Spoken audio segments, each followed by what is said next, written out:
महाभारत का युद्ध तलवारों से नहीं बल्कि एक कुर्बानी से जीता गया था।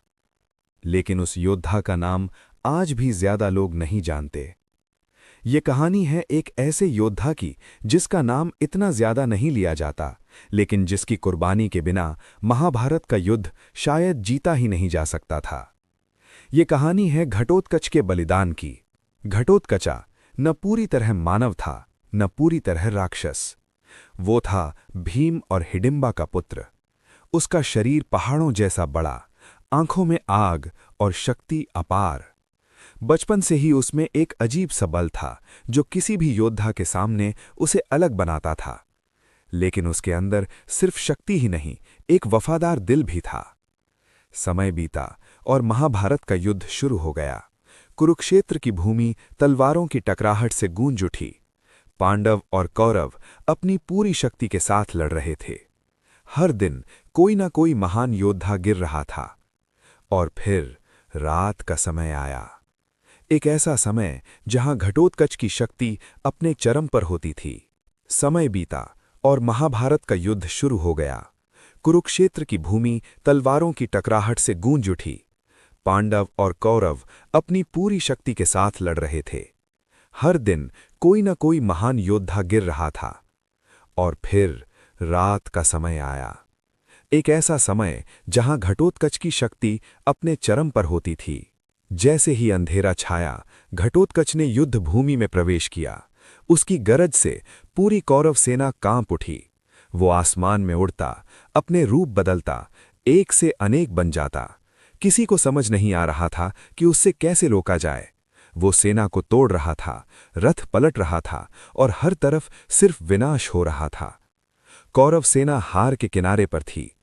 तब युद्ध भूमि में प्रवेश हुआ एक और महान योद्धा का। कर्ण जानता था कि अगर घटोत्कच को नहीं रोका गया तो कौरव सेना टूट जाएगी। लेकिन कर्ण के पास एक ही आखिरी अस्त्र था, वसावी शक्ति। एक ऐसा अस्त्र जो सिर्फ एक बार चलाया जा सकता था। और कर्ण ने इसे संभाल कर रखा था, सिर्फ एक व्यक्ति के लिए। कृष्ण जानते थे कि अगर कर्ण ने ये अस्त्र अर्जुन पर चला दिया तो अर्जुन का बचना असंभव होगा। इसलिए उन्होंने एक योजना बनाई। उन्होंने घटोत्कच को और अधिक विनाश करने के लिए कहा, ताकि कर्ण मजबूर हो जाए अपना अस्त्र चलाने के लिए। घटोत्कच अपनी पूरी शक्ति के साथ लड़ रहा था। हर पल उसकी ताकत बढ़ रही थी। कौरव सेना टूट रही थी। कर्ण समझ गया कि अब उसके पास कोई और विकल्प नहीं है। अगर उसने अब भी अपना अस्त्र नहीं चलाया तो सब कुछ समाप्त हो जाएगा। और फिर उसने अपना आखिरी अस्त्र निकाला। कर्ण ने वसावी शक्ति चला दी। अस्त्र सीधा घटोत्कच की तरफ बढ़ा।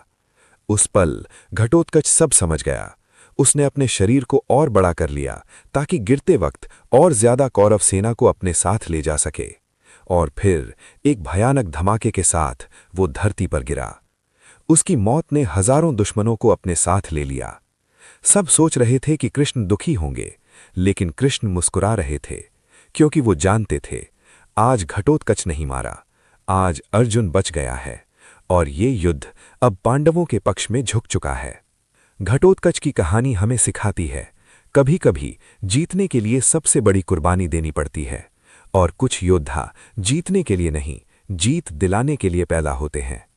अगर तुम्हें ऐसी ही पावरफुल माइथोलॉजिकल कहानियां पसंद हैं तो चैनल को सब्सक्राइब करो और कमेंट में बताओ, क्या घटोत्कच को महाभारत का असली हीरो माना जाना चाहिए।